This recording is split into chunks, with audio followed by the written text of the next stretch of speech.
So over here you can see that I got two charts right here, and these charts are actually linked objects. Meaning if I were to go around over here onto tools, then onto linked objects, then you can see this charts right here.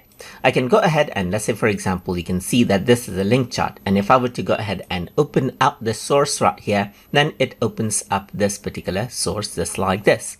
So let's say what I want to do is I want to go ahead and change the data of this. So you can see that this is what you have. So let me just go ahead and change out the data right here just like this, a bit right here just like this right here, and you can see that there's some major change. But if I were to go back to Google Vids, you can see that I have to click on update right here in order to go ahead and update out these individual charts as needed.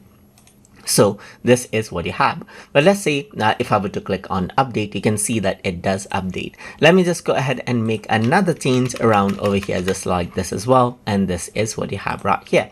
So now each time if you have a lot of chart, it will become quite tedious to update it out. So when you're actually onto the linked object option right here, you can see update option right here.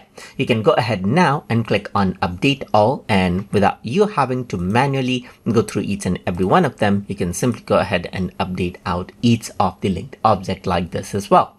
And that is how you can work around with linked objects inside of Google Vids. So I hope you guys learned something as always. And as always, please like, comment, share, and subscribe.